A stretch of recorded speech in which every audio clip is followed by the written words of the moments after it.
Patients who thought they had recovered from the coronavirus are testing positive again just weeks later. It's raising questions about whether people can get reinfected and how long their antibodies can last. NBC News health and medical reporter Erika Edwards spoke with some of those patients. Erika, what did they tell you, and what are doctors saying about these cases? Yeah, so these were patients who were diagnosed with COVID-19 back in March. For whatever reason, they had to get tested again in subsequent months. April and May, they had to get one woman, for example, she's a nurse. She had to have 2 negative tests before she was able to go back to work, which is, of course, important to her. She had those negative tests, but then later on in June, tested positive again.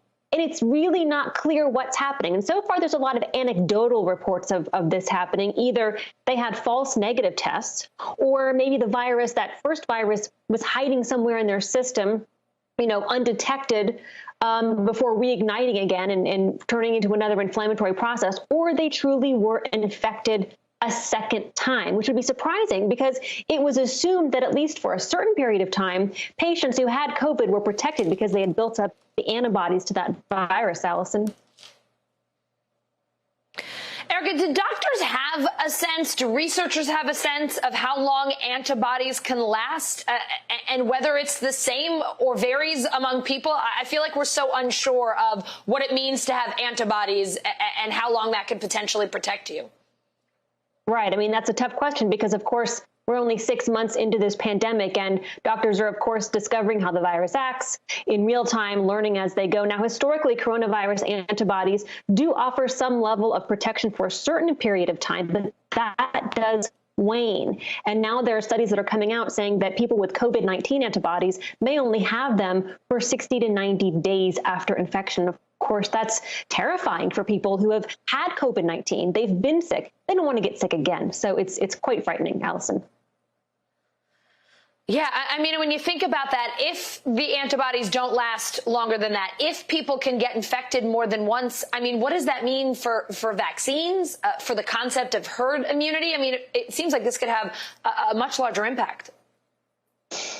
Right. So for herd immunity, you would need to have about 60% of the population immune to a certain virus before it would offer that overall community protection that we were talking about. So if immunity is fading so fast in people, you can just throw that concept of herd immunity right out the window. Vaccines, sort of the same idea. If natural infections can't offer lasting protection, it's kind of unclear how long a vaccine made in the lab would also offer protection to the population. So there's questions about whether you would need boosters to the vaccine, how many boosters, when you would need to administer them. There's still so many unanswered questions. Now, of course, there's a lot of really promising vaccine research coming out. It's still early, it's promising, but it's really going to be several more months, maybe even early next year before we have all those answers to those questions. Allison. Yeah, we still have so much to learn here. Erika Edwards, thanks so much for your reporting. Thank you. The first coronavirus vaccine tested in humans appears to be both safe and trigger an immune response. MODERNA developed it along with government scientists. MODERNA's chief medical officer telling CNBC that antibodies could be the key to reducing the risk of COVID-19. To the best of our knowledge today, if you've been sick with COVID-19, you're unlikely to get sick again, at least not in the near-term future, based on the data that we have today. So if we can get your immune response to recognize that part of the virus that allows your immune response to prevent it from replication at levels that are there or higher, I think it bodes well, we believe, for the potential of this vaccine to ultimately prevent COVID-19 disease. Dr. Clyde Yancey joins me now. He's the chief of cardiology at Northwestern's Feinberg School of Medicine. Dr. Yancey, it's so good to see you again. The next phase of this trial starts later this month. It includes testing 30,000 people. Your thoughts on the progress that we're seeing here and whether this moves us closer to an actual vaccine? Allison, it's good to see you again as well. And let me just simply say, hopeful optimism. We've been waiting for a glimmer of hope that we can somehow or another develop sufficient immunity in the population to stem this next exposure to coronavirus that we so greatly fear in the fall. I'm very pleased with the data. I've reviewed the data personally. It is, in fact, promising. We don't yet know if the antibodies are truly going to be effective, That's the reason for additional testing. But let's hope that what we see is the beginning of something very good. Let's talk a little bit more about antibodies. We have seen some research studies out this week. They're showing that antibodies just may not last as long as we hope. What are we learning about antibodies and the possibility of potentially getting the coronavirus twice? So what we know about antibody production is that everyone's immune system is basically a different experiment. There's a lot of variability within the immune system. For some people, there is a stout antibody response, and it would provide some protection. For how long, we don't know. The virus may change over time. In other circumstances, there may be an insufficient antibody response, and maybe none at all. Those are rare, but that might expose a person to yet another bout. So we are really becoming sobered in our knowledge base, understanding that there is no norm here. There are some generalities, but the immune system varies much amongst people. I'd love to ask you about some new findings from the CDC. Researchers looked at a Missouri hair salon where two hairstylists had the coronavirus. They say that those two hairstylists likely prevented transmission to all 139 clients exposed because everyone wore masks. What does this tell us about the effectiveness of masks, especially when you're inside and close to other people? This should be an important message for all of us. I was so heartbroken listening to the news that you've already shared this afternoon, understanding the burden of this condition that continues and realizing that a simple intervention, wearing the mask, could change a lot of this profoundly. We've seen this in hairstylists, simply wearing the mask. In addition to that, we have published research within the last 24 hours demonstrating scientifically that the mask actually will prevent the transmission of infection. And I agree with the director of the CDC, Dr. Redfield. We really should think about a universal masking policy. I've said this before, it won't last very long, but we need to do something differently, something abruptly to change the burden of this disease. We need to wear the mask. It seems like such a simple thing that can have such a great impact. Dr. Yancey, we also have a viewer question for you. A viewer wants to know, how soon after exposure can someone test positive for COVID-19? So in general, we think that it takes about 5 days before we start to see the test become positive, and it may last out to 14 days, thus the 14-day quarantine. But we also realize that it's hard to know where it's time zero. When did the exposure occur? You may think it was with a particular event, but it could have been before that.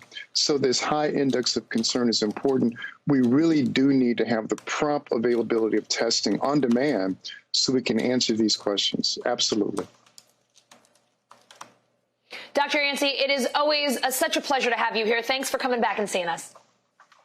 I'm happy to be back, and I want to share with you one thing, the mask. Here it is. Wear it. Have a good day. Thank you, Dr. Yancey. You too. If you think the coronavirus is bad now, CDC Director Dr. Robert Redfield says just wait till it mixes with the flu this fall. I do think the fall and the winter of 2020 and 2021 are going to be probably one of the most difficult times that we've experienced in American public health.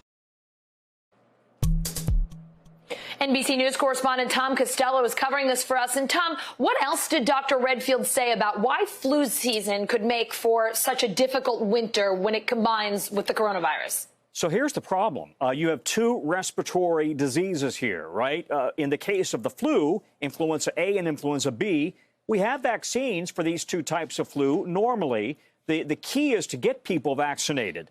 But that's not the same thing as COVID. That's a separate respiratory disease. And no, a vaccine for the flu will have no impact on protecting you from COVID. So as COVID is expected to continue its death toll up until November, we're expecting 240,000 people to die by November, according to the estimates. Now you add into that the seasonal flu. And by the way, last season, October to April, we had 24 to 60,000 people die.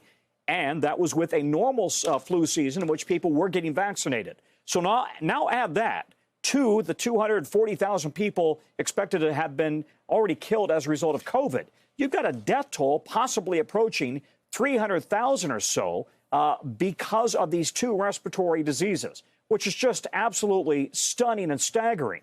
So that is why doctors are saying, listen, please get your flu vaccines come September and fall. Again, it's not going to protect you from COVID, but it may protect you from the flu. And God forbid you get both the flu and COVID. And yes, you can get both at the same time. That mixture could be deadly. So when the flu vaccines come out in September or October, get them, they say. It could save your life. I always wait too long to get my flu shot, Tom. I certainly will not do that this year. How about the hospitals? How are they preparing for this? Because in terms of hospitalizations, this sounds like it could be an absolute recipe for disaster. No, you're absolutely right. In the hot zones in this country already, the hospitals are overloaded. We talked to a doctor in a hospital in Orlando today, and he said, listen, we're already close to being maxed out here at this hospital. You add in the flu situation, which will start hitting us in the late fall, and this could be a recipe for disaster. But keep in mind a couple of little anecdotes here. Chances are, if you work in an office, and maybe right now you're working from home, normally you would be able to get your flu vaccine at the office. A lot of companies, NBC included, pays a company to come in and give us all flu shots. If we're not here in the office, they're not going to be providing flu shots probably. Will you get your child vaccinated? A lot of people may not.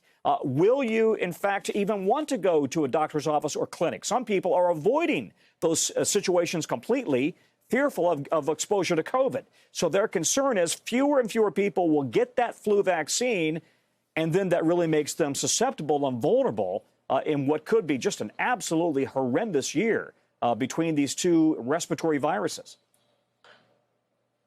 Tom, you bring up a great point I hadn't even thought of. I can't remember the last time I got my flu shot anywhere else but at work. And I imagine the management here at home isn't going to provide that.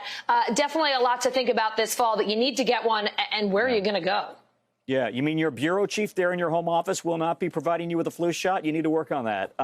But you're right. Yeah, you need to go to... No, he barks, but that's all he does. Yeah, you got to go. You know, listen, if chances are your insurance company is going to cover you getting a flu shot at your local pharmacy. If not, it's worth the $20 or whatever. But the bottom line here is that if there was ever a year to take it seriously, it's probably this year come September or October. Yeah, really important stuff. Tom Costello, thank you so much. All right. Hey, NBC News fans, thanks for checking out our YouTube channel. Subscribe by clicking on that button down here and click on any of the videos over here to watch the latest interviews, show highlights, and digital exclusives. Thanks for watching.